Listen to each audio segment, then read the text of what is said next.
First जो मेरी reading होती है वो बुक्स की होती है, जिससे हमें पूरा गेम समझ में आ जाता है। बट जो सेकंड रीडिंग होती है वो आप किसी कोचिंग इंस्टीट्यूट के नोट्स उठा लेते हो। आई थिंक कि प्रीलिम्स का लॉन्ग टर्म आपका पर्सपेक्टिव देखा जाता है कि आपने एक साल में कितनी पढ़ाई की है, जो वो है आपने हिस्ट्री ज्योग्राफी, क्योंकि 60 to 70% स्टैटिक पोर्शन आ रहा है। ये पता होना काफ़ी ज़्यादा ज़रूरी हो जाता है कि हमें कहाँ पर रुकना है जी। आप हर सब्जेक्ट में देखिए तो हर किसी का लिमिटेशन नहीं है, इकोनॉमिक्स, हिस्ट्री वगैरह, तो हमें ये पता रहेगा कि यहाँ पर रुकना है, तो then it is easier for us. तो गाइडेंस का काफ़ी रोल है। हेलो एवरीवन, वेलकम टू स्टूडेंटो। सो हमारे साथ है राजेश कुमार मीना सर, जिनका 590 रैंक के साथ यूपीएससी में सिलेक्शन हुआ है। ये सर का सेकंड अटैम्प्ट था। सर की जो जर्नी है, स्ट्रेटजी है, बुक लिस्ट वगैरह इस वीडियो में हम डिस्कस करेंगे। तो अभी तक आपने चैनल को सब्सक्राइब नहीं किया तो चैनल को सब्सक्राइब कर लीजिए, इस वीडियो को लाइक करें एंड आपके जो भी क्वेरीज होते हैं आप हमें इंस्टाग्राम और फेसबुक पर मैसेज कर सकते हैं।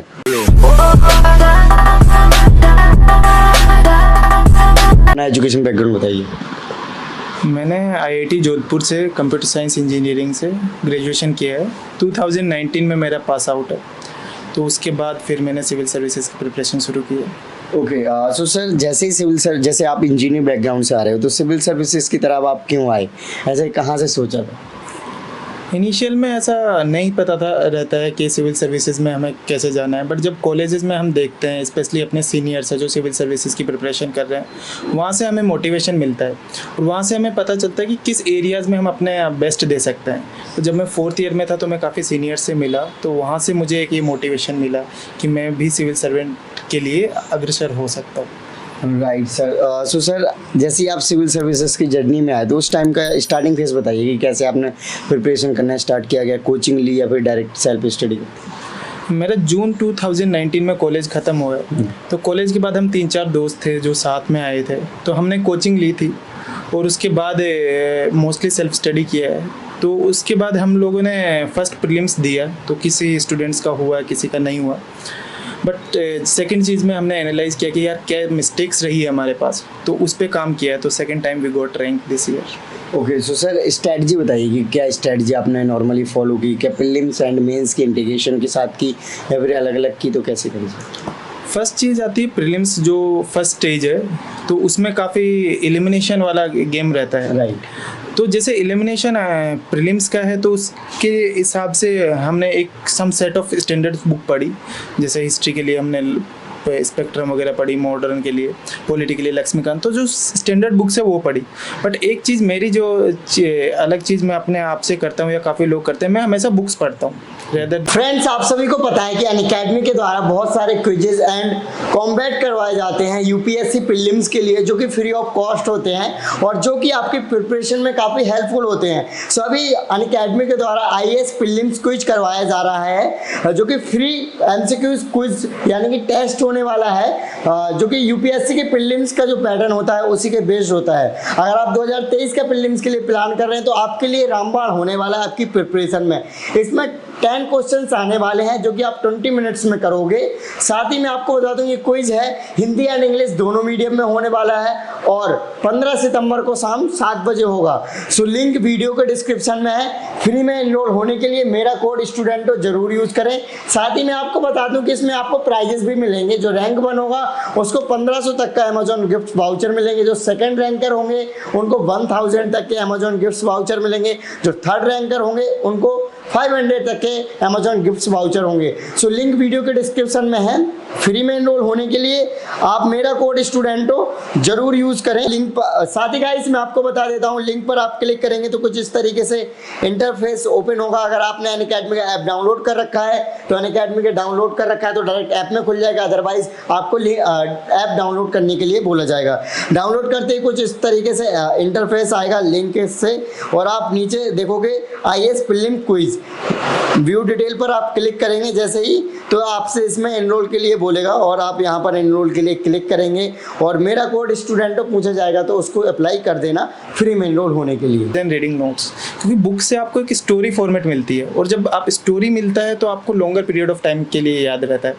उसके बाद मैं किसी कोचिंग के एक नोट्स करता हूँ, और यही चीज़ मैं सब जगह करता हूँ, वेदर इकोनॉमिक्स हो या फिर हिस्ट्री हो या ज्योग्राफी हो, ये मेरा नॉर्मल स्टैंडर्ड रहता है।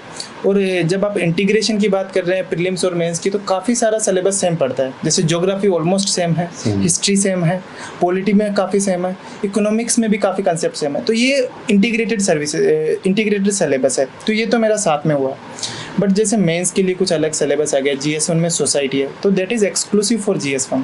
सोशल जस्टिस आ जाता है पेपर 2 में, उसके लिए फिर मैंने अब अलग से अपने अपने नोट्स बनाए, जितने जो सिलेबस में दिए हुए हैं बुलेट पॉइंट्स है, तो उसके ऊपर हर पॉइंट के ऊपर 300 to 400 वर्ड्स मेरा रहा है। सिमिलर चीज़ मैंने GS3 में भी किया है कि जितने भी पॉइंटर्स है स्टार्टिंग से लेके एंड तक, तो मेरे पास हर पॉइंट पे ऑलमोस्ट 300 से 500 वर्ड्स के नोट्स है।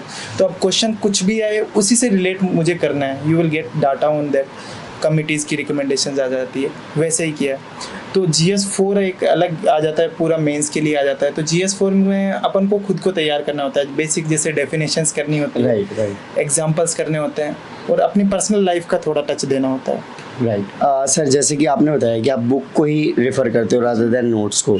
सर बुक्स देखे तो काफ़ी मोटे मोटे रहते हैं, 500 700 1000 पेज की, तो उनको कैसे इंटरेस्ट बनाया जाता है? यार देख के लगता है इतनी मोटी बुक मैं पढ़ पाऊंगा नहीं पढ़ पाऊंगा, फिर पढ़ लूँगा एक बार रिवीजन कैसे करूँगा, तो वो कैसे सर?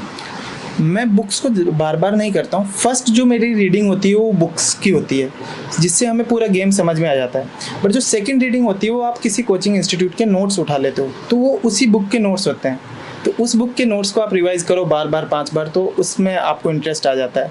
और रही बात इंटरेस्ट की, वो तो आपका एक इंटरनल मोटिवेशन रहता है कि मुझे सिविल सर्विसेज करनी है। अब उसके लिए आपको X बुक पढ़नी हो, Y बुक पढ़नी हो, तो वो एंड गेम आपको क्लियर होना चाहिए। तो उसी के इर्द गिर्द मेरी प्रिपरेशन रही है कि मेरा ये विज़न है, इसके लिए मुझे अगर ये बुक पढ़नी है तो I will do with my 100%। ये एक मेरा मोटिवेशन है। राइट सर, जो आपका सर ऑप्शनल एंथ्रोपोलॉजी, वो कितना हेल्पफुल रहा आपकी प्रिपरेशन में? Normally anthropology, sociology, history, geography या PSIR, कुछ ऐसे सब्जेक्ट हैं जो स्टूडेंट मोस्टली लेते हैं अपना ऑप्शनल, और इसमें कहा जाता है कि सपोर्टिंग भी और अच्छा स्कोर आता है। सर आपके किसमें?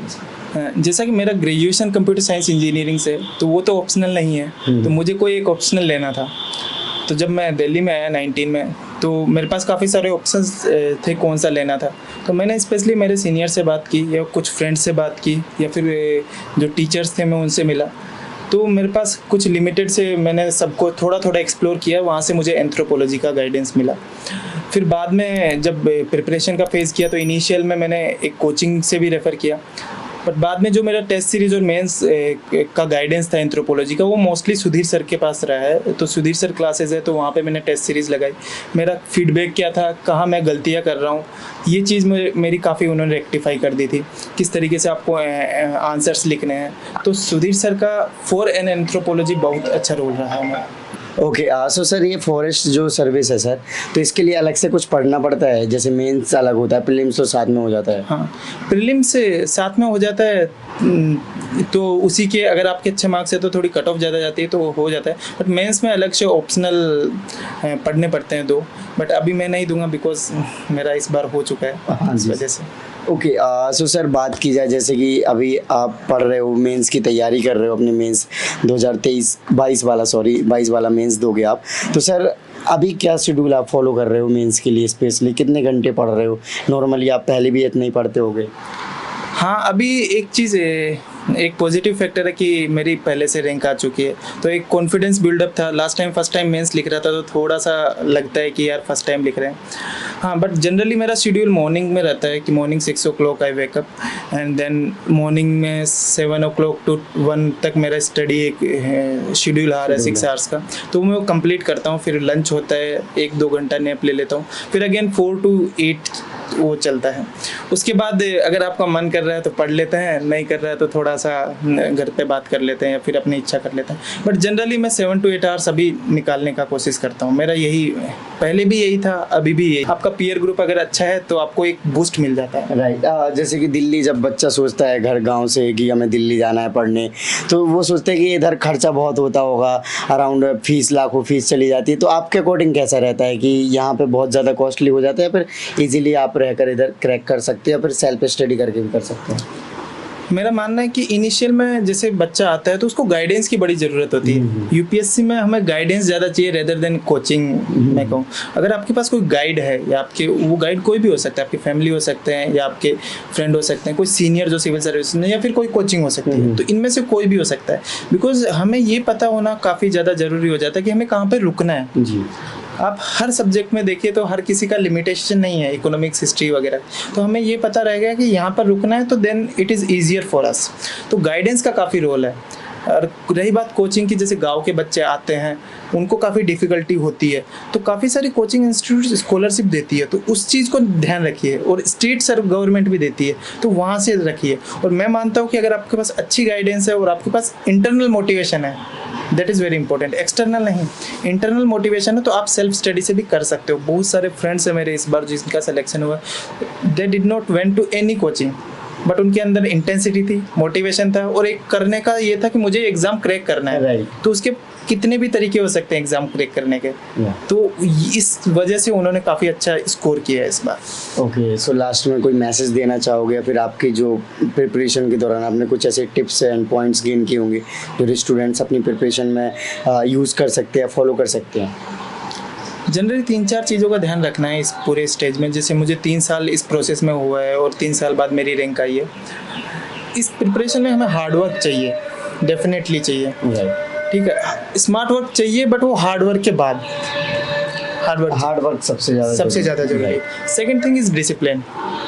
अगर आपका सेम टाइम है रूटीन का, तो वो आपको मेंटेन रखना है over a period of time, because consistency is more important then intensity. तो कंसिस्टेंसी पे आपको काफ़ी फोकस करना है। थर्ड चीज़ है आपका, मैं जो आपको पीयर ग्रुप्स का बात कर रहा था, वो आपके लिए काफ़ी इंपॉर्टेंट पड़ जाता है। वो भी जैसे राजेंद्र नगर हो या कहीं पर भी हो, आपके पास अगर पॉजिटिव लोग हो तो you get positive vibes. Fourth चीज़ है guidance. If you have very good guidance in anything, वो काफ़ी हेल्प कर जाता है। जैसे मुझे गाइडेंस एक भैया मिले थे, विनय भैया, वो IRPS में, तो उन्होंने मेरी काफ़ी हेल्प की थी। फिर सुधीर सर थे, उन्होंने मुझे एंथ्रोपोलॉजी में काफ़ी हेल्प किया। इंटरव्यू टाइम पे मुझे सचिन जैन सर ने काफ़ी हेल्प किया।